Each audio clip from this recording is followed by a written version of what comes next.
2 കോടി രൂപ വിലയുള്ള 3 കിലോ ഹൈബ്രിഡ് കഞ്ചാവുമായി സ്ത്രീയും സഹായിയും പിടിയിൽ. കണ്ണൂർ സ്വദേശിനി ചെന്നൈ കത്തിവാക്കം ഉലകനാഥപുരം 800 4th സ്ട്രീറ്റ് നമ്പർ 85-ൽ താമസിക്കുന്ന തസ്ലീമ സുൽത്താന, ആലപ്പുഴ മണ്ണഞ്ചേരി മല്ലംവെളി കെ ഫിറോസ് എന്നിവരെയാണ് എക്സൈസ് പ്രത്യേക സംഘം അറസ്റ്റ് ചെയ്തത്. ചൊവ്വാഴ്ച രാത്രി 10:30-ക്ക് മാരാരിക്കുളത്തെ റിസോർട്ടിൽ നിന്നാണ് ഇവരെ പിടികൂടിയത്.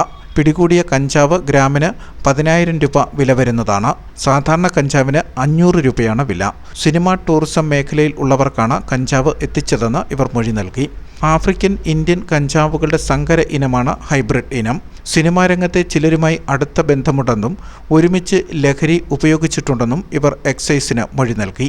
ഇത് സംബന്ധിച്ച് വിശദമായി അന്വേഷിച്ചാലേ കൃത്യത വരൂ. ഇടപാടുകൾക്കായി തസ്ലീമ റിസോർട്ടിൽ എത്തുന്നുണ്ടെന്ന് ഉദ്യോഗസ്ഥർ അറിഞ്ഞിരുന്നു. ഫിറോസിനോടൊപ്പം കാറിലെത്തിയ ഇവരെ പുറത്തിറങ്ങിയ ഉടൻ പിടിച്ചു. ഭർത്താവിനും 2 മക്കൾക്കും ഒപ്പമായിരുന്നു വന്നതെങ്കിലും അവരെ റിസോർട്ടിന് പുറത്ത് ഇറക്കിയിരുന്നു. അവർക്ക് കഞ്ചാവ് കടത്തുമായി ബന്ധമില്ലെന്ന് എക്സൈസ് പറഞ്ഞു. ആലപ്പുഴയിൽ ടൂറിസം രംഗത്തുള്ളവർക്ക് കഞ്ചാവ് എത്തിക്കുന്നതിനാണ് സുഹൃത്തായ ഫിറോസിന്റെ സഹായം തേടിയത്. ഓൺലൈനായാണ് പണം ഇടപാട്.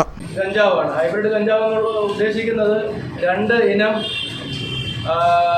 കനാബിസ്, അതായത് കഞ്ചാവിൻ്റെ 2 ഇനവും കൂടി ചേർന്നുണ്ടാക്കിയിരിക്കുന്നതാണ് ഹൈബ്രിഡ് എന്ന് പറയുന്നത്. അതായത് തായ്ലൻഡ്, മലേഷ്യ എന്നീ രാജ്യങ്ങളാണ് ഇത് കൂടുതലും കൃഷി ചെയ്യുന്നത്, അല്ലെങ്കിൽ മെഡിസിനൽ പർപ്പസിന് വേണ്ടിയാണ് ഉപയോഗിക്കുന്നത്. അതായത് കനാബിസ് ഇൻഡിക്കയും കനാബിസ് സറ്റൈവ, ഈ 2 കഞ്ചാവിൻ്റെയും കൂടി ഒരു മിശ്രിത രൂപവും ഹൈലി ഡിമാൻഡുള്ള ഒരു സാധനമാണ്. ഹൈലി കോസ്റ്റ്ലി ആണ്. ഏകദേശം ഇതിൻ്റെ വില 2 കോടിയോളം രൂപ വരും. ഗ്രാമിന് 10,000 രൂപയോളം വരുമെന്ന് പറയുന്നു.